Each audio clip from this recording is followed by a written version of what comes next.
Welcome to Connect to Joy. Your host, Carol DeChaine, is an intuitive spiritual guide for practical matters and Marconic multidimensional energy practitioner. Her quest is to help you realize new possibilities, discover and release what holds you back, and enable you to manifest an inspired life filled with joy. Join us on this journey of transformation. Now, here's your host, Carol DeChaine. Hello, beautiful spirits. Welcome to the show.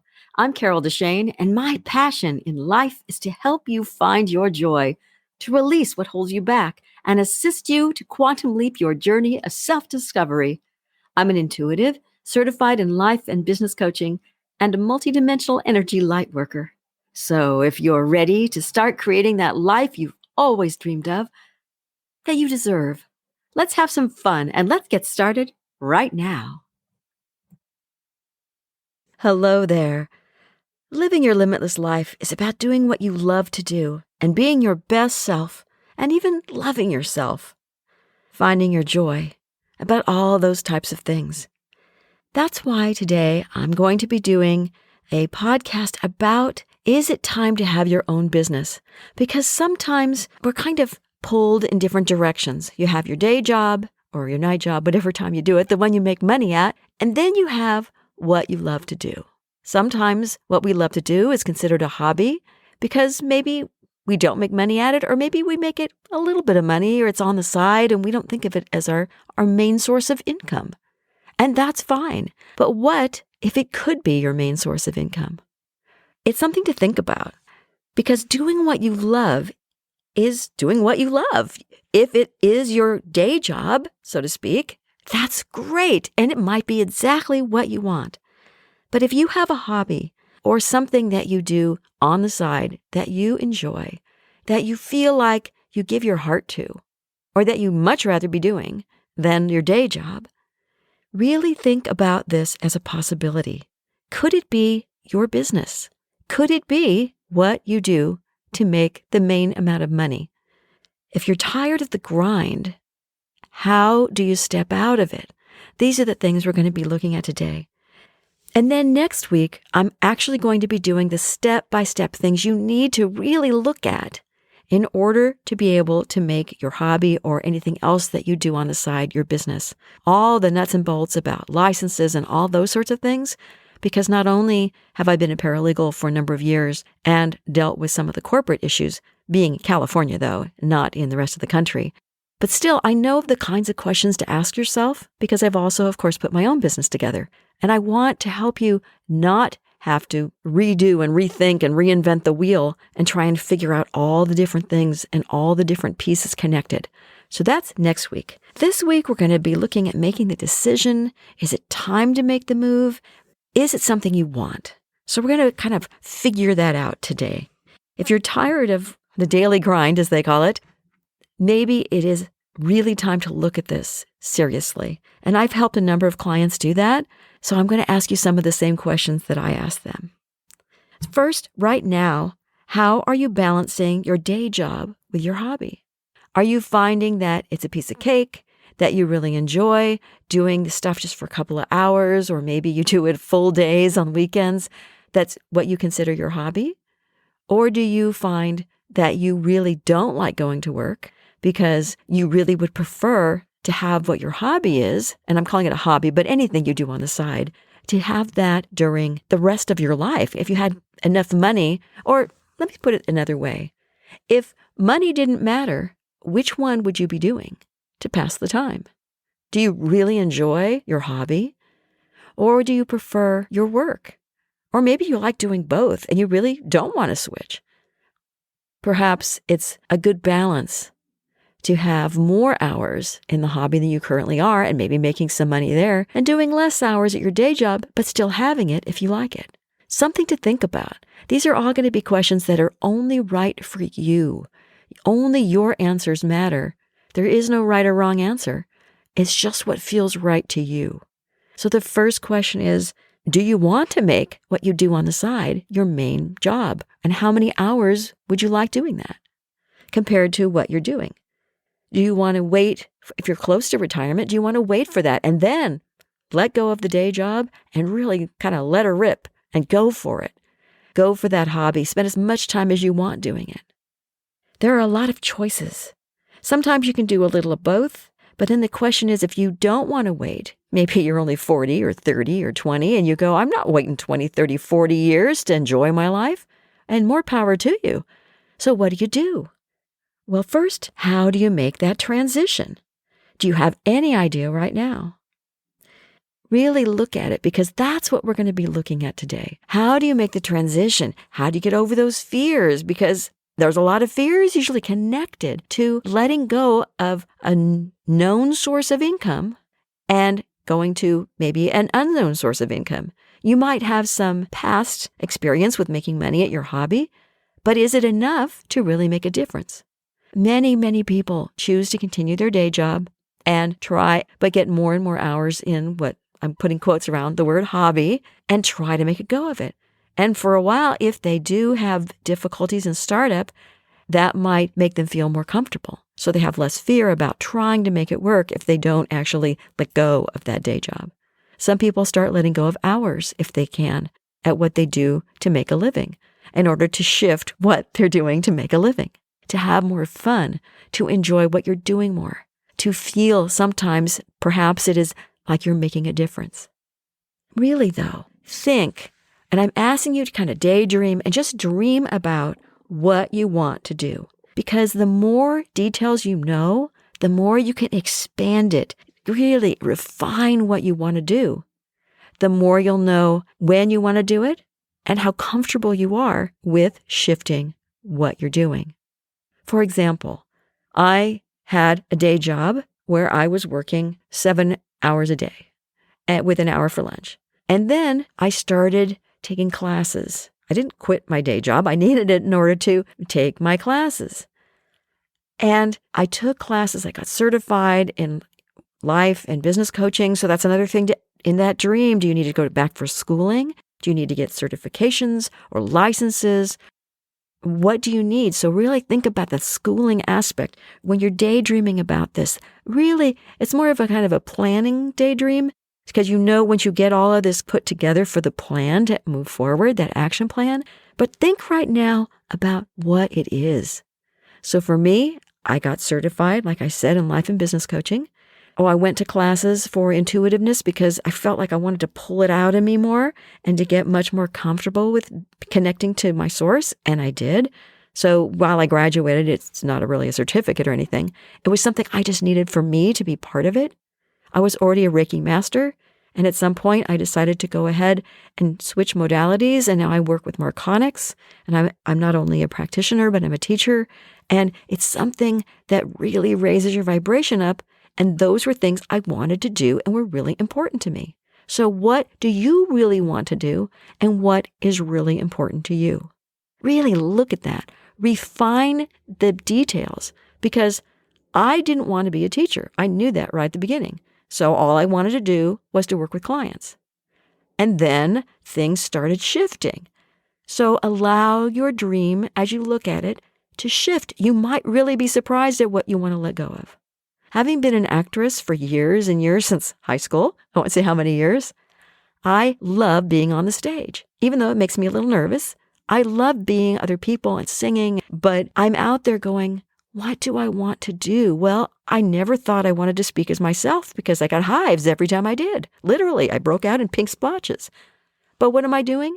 I'm doing a lot of public speaking now. So I joined Toastmasters, another step in that dream, that process. And it wasn't all known at first.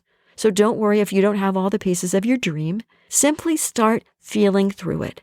Feel through what feels right, and be willing to let it kind of morph as you go along into something slightly different. And it might go in a totally different direction as you start paying attention to what you want and going, oh no, that piece I thought I wanted, it was absolutely important, may not be as important as you thought. It may not even be necessary. When I decided that I had all the pieces of my puzzle and started working with my clients, things were going fairly well. I still had my day job. I was working, I had a lot of hours, but then all of a sudden, out of the blue, I was doing a YouTube channel. I decided that part wasn't out of the blue, but I did a blog. And for some reason, I felt like I guess it's okay. I'm pre-recording. I guess I could go ahead as long as I have a script, because being an actress, right, you need a script. So my decision was, go ahead, do the YouTube channel.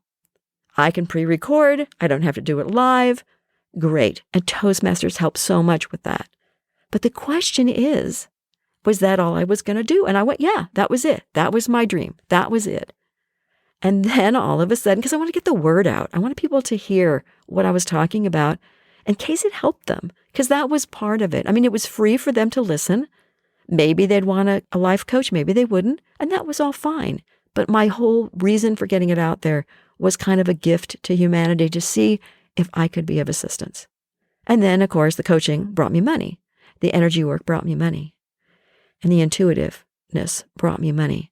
But there wasn't a lot of clients.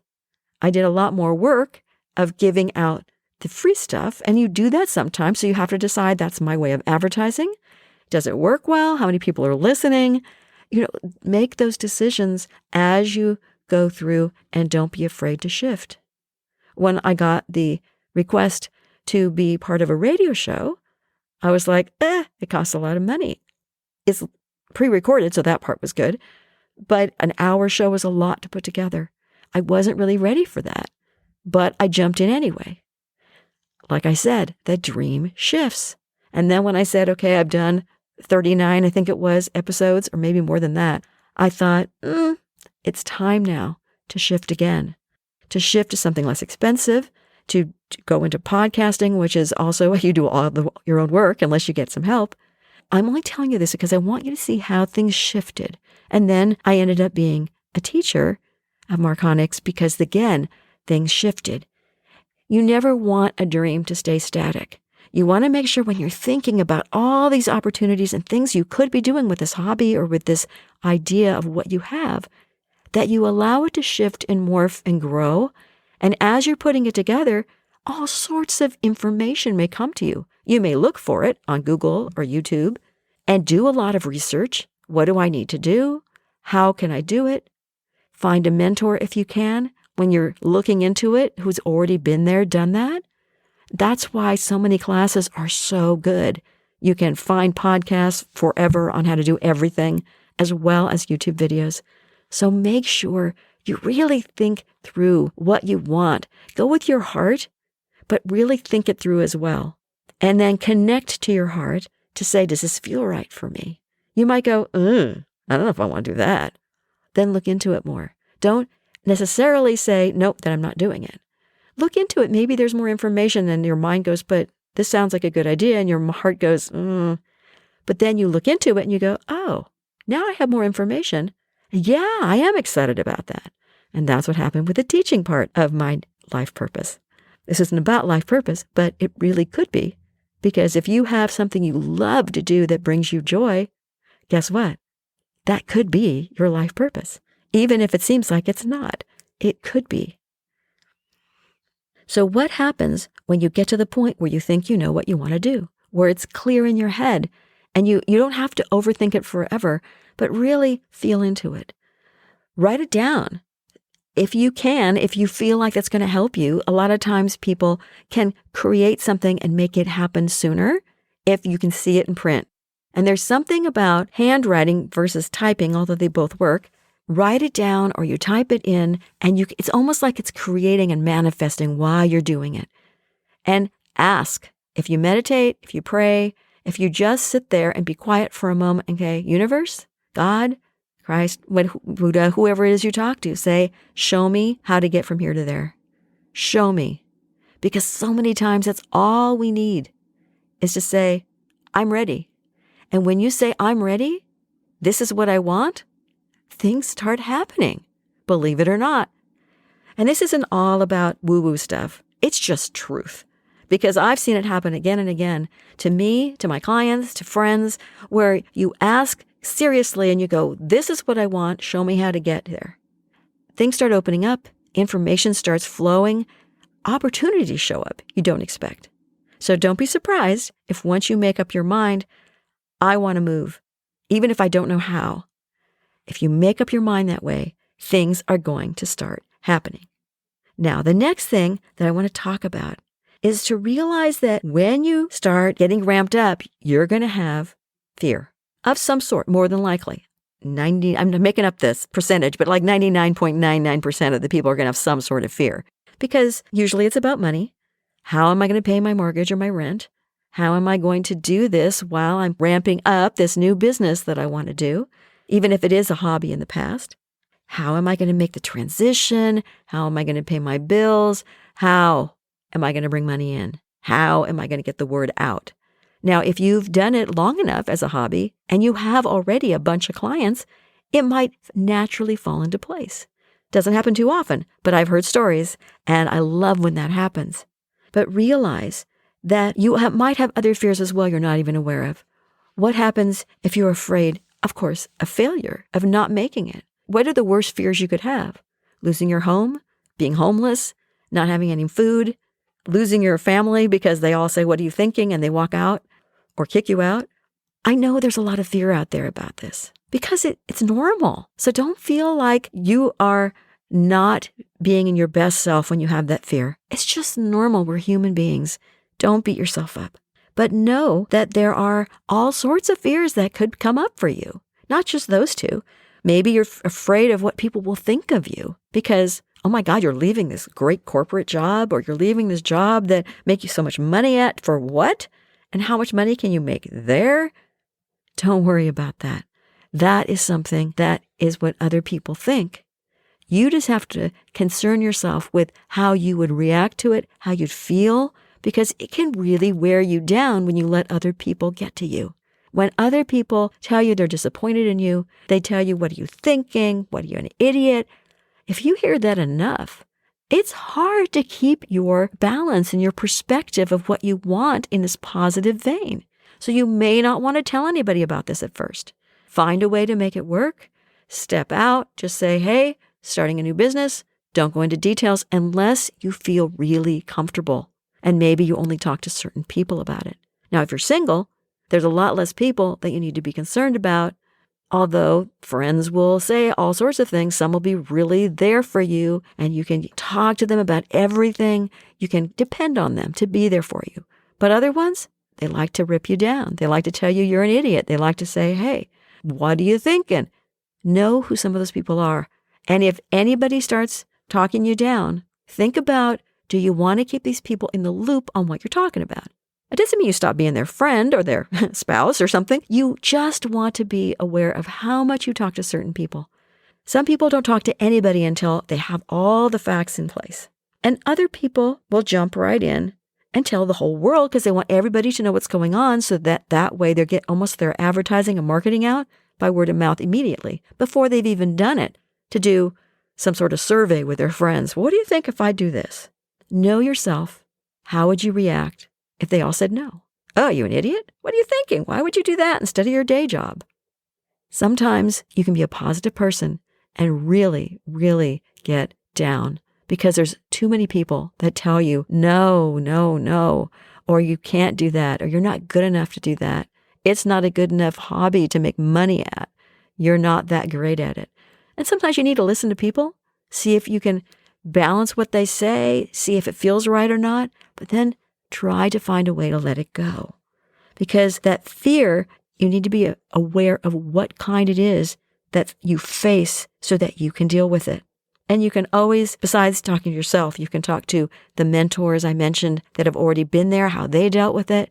You can talk to a life coach in case it's something that you can actually just pull up and look at and let go of. If it's ancient history that is holding you back of not being good enough and you need a therapist, please don't be afraid to reach out to people. And there's not only that fear and other feelings you may have when you're thinking about taking that shift. There's things you can do in order to prepare yourself. Like I said, next week I'm going to talk about the actual nuts and bolts of putting together your business. Right now, I want you to think about putting together a budget for your household. How much money do you have to make in order to not be homeless? In order to be able to pay your electric, your gas, your water, your garbage, of course, your rent. If you have an association fee, if you own and you have a mortgage, those two have to go in there as well. So really put together a budget and then add a little bit extra because there's always something you're not counting in. Don't forget the toilet paper when you're counting for food. Those Target and Walmart runs if you're in the United States, and I don't know where else those are. And you may not be a budget person, and I'm not saying you have to stick to it, but look at how much you spend on insurance and all those other things that you put out every single month. What is the bare bones you need to make yourself comfortable? And that can really make a difference on when you switch over and maybe working part-time at your day job while you're really cranking, getting your hobby into a real business. And then, and this I'm going to talk about in detail next week, you need to make a budget for the new business. What are the startup costs? Figure out how you're going to pay for those. The ultimate thing, though, is to have faith in yourself and your dream. If you really, really want to do it, really have faith in yourself. There's a reason why it's in your head. There's a reason why you have this urge to do it. It might be your life purpose. It might be your reason for being out there right at this moment. And life purposes change.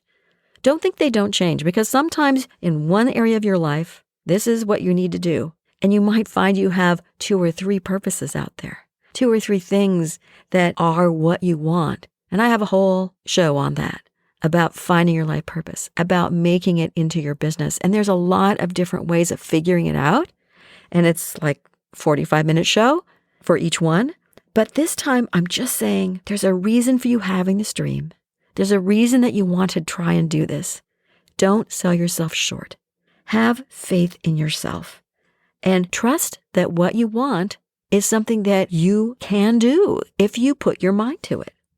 I want to say, too, to think about what kind of person are you in general? Do you tend to jump in with both feet? Do you wade in really slowly, or do you stand and watch the waves and maybe get your toes wet and decide eventually, well, nah, I'm not going in? This is the metaphor, obviously, because I'm somebody that I tend to look before I leap. I tend to think about it, overthink about it, and then the emotions go, hey, hello, this is right. I wasn't as connected when I was doing this, but for some reason, when you go through a really big shift in your life, that's when some of these changes want to happen. If you go through a divorce, which was mine, if somebody dies, if you get laid off from your job, any big thing that happens to you is when you're going to all of a sudden go, wait, I want to transform my life. I really want to make this change. I want to make this hobby what I do. I love this thing. So be aware that that's a time when you may, if you normally put your toes in the sand or your toes in the water, and then you think, well, let me do a lot of research here. You may not do as much as you normally do. I did a minimum of research, but it was so overpowering that it had to be this thing that I ended up almost jumping in. I decided in 2 weeks' time and signed up for the classes. That is so not me. But it was right for me, and it felt right. I did a very small amount of research, but I did do research, but I only did it on a couple of different schools for life coaching, but it was right. Now, this can feel that way for you as well, especially if you just had, like I just gone through a divorce. I needed this change. I needed this, but I didn't let go of my day job. I kept it because I wanted to do classes. I wanted to do all that stuff while I was already making money because I was putting money out for the classes. Know that if you know yourself about that, you might surprise yourself that all of a sudden you're jumping in faster than you thought. But let me also mention this. If you have a partner, like I said, if you're single, you can decide on your own when to do this.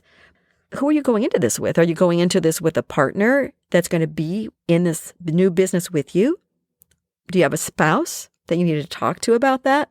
Now, maybe they are the partner, or maybe there's a partner that's outside that you're talking to, somebody who is in the same kind of hobby you are, somebody who understands marketing and the sales side where you're the one that's making the item and you're going to go into it together as a partner. Well, guess what? You also have a spouse. If you do, now you need to know them pretty well, because when do you talk to them? Do you talk to them as you're formulating this concept? Do you talk to them after a while because you want to get together a whole game plan and get this whole idea intact of how you're going to do it because they're going to go through the roof?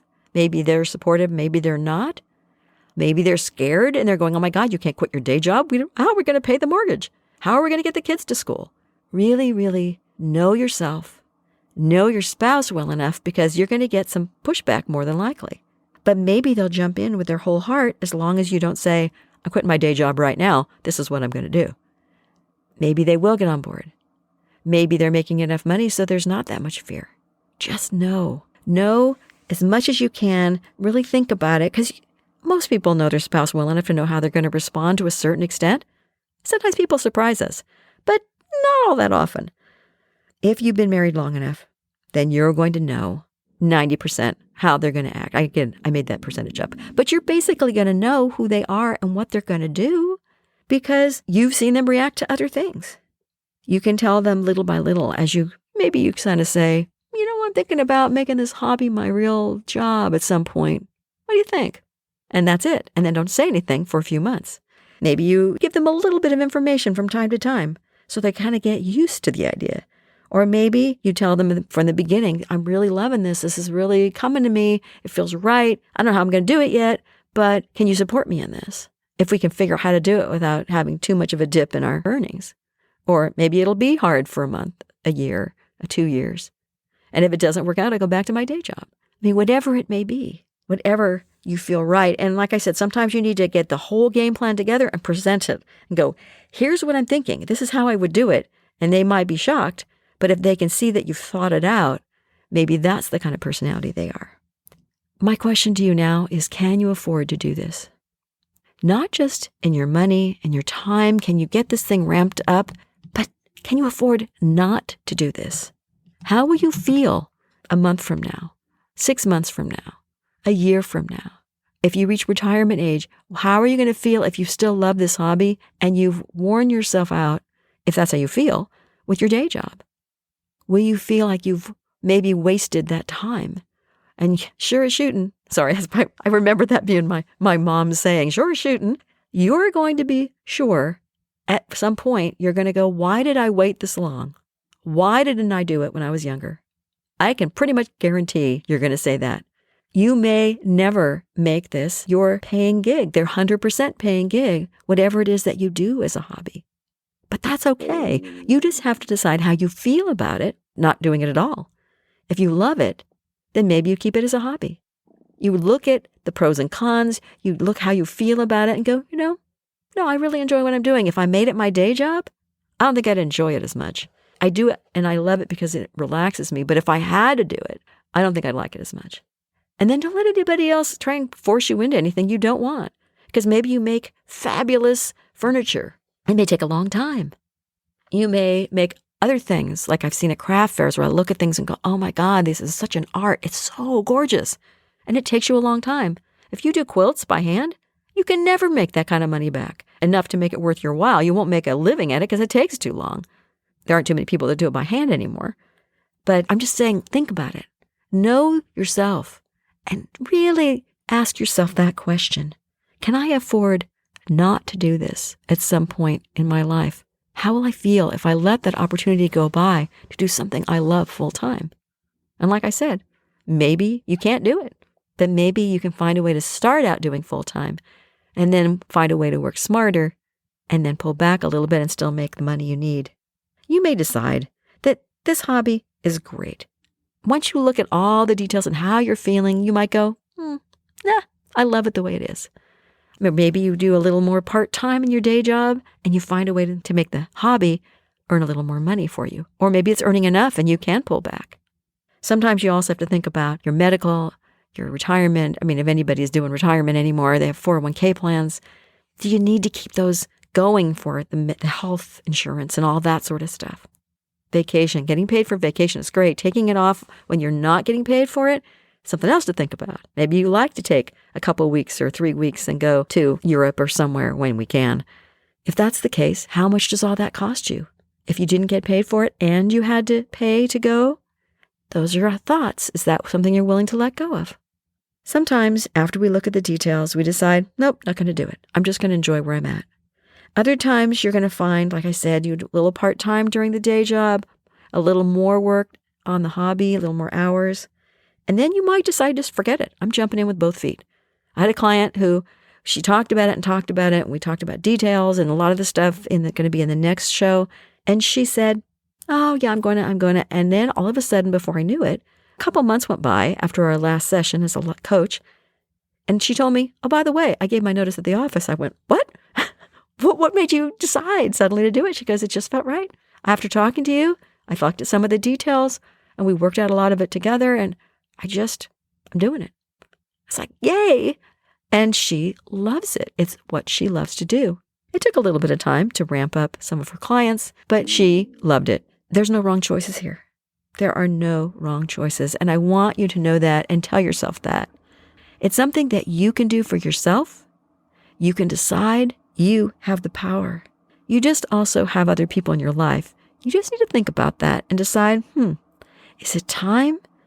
Is it time to leave my day job and create this hobby as my business? If we think deep and we feel into it, you can do what's right for you. And if you have those fears and those worries and those things that come up, just be aware that you can have help. You can talk to people. You can talk to other people who've been there, find a mentor. Some will ask you to pay them, and some are just happy to help you get through that little section of worry. And other people, you pay like a therapist or a life coach who can help you put together a plan, and a plan of action, especially is what life coaches are good at. If you have those things you need to dig out, therapists are great at that, those old fears and things that are really entrenched. Life coaches can do that too, but therapists are especially good at that. And then, of course, there are ministers and priests and all the different kinds of people that you don't necessarily pay, but who are willing to counsel you as well, who are more third party. Give yourself the gift of knowing what you want to do in your life, finding that joy. Because when you find that joy, your life will indeed be more limitless. You'll be able to bask in that and know you're living maybe your purpose and maybe just things you love to do. And maybe the purpose is a little different than that. But if you love what you do, they do say that the money follows, and I'm not surprised when it happens. Remember, next week, I'm going to be talking all about the practical steps you need to take to make your hobby your business. And I'm going to talk about how to find your specialty, about what the startup costs will be, the advertising, and all those different things to think about so you can put them on your list to go, these are all these different steps I have to take if I decide to move forward. Until next week, this is Carol DeChaine. Be brave, be bold, and have courage. Thank you so much for joining me here today. If you loved the show, make sure you rate, review, and share this podcast, and subscribe so you never miss an episode. Connect with me on Facebook or by email with questions and comments, ideas for future episodes, or if you would like to be a guest, give me a shout out and I'll send you an application. Until next week, remember, you are already enough to have that joyful, limitless life that you desire. Thank you for listening to Connect to Joy. If you love the show, make sure you rate, review, and share this podcast. And subscribe so you never miss an episode. Contact the host, Carol DeChaine, with questions and comments, ideas for future episodes, or if you would like to become a guest. And remember, transformation is a journey and not an end destination. So be kind to yourself, because you are already enough to have the joyful, limitless life that you desire.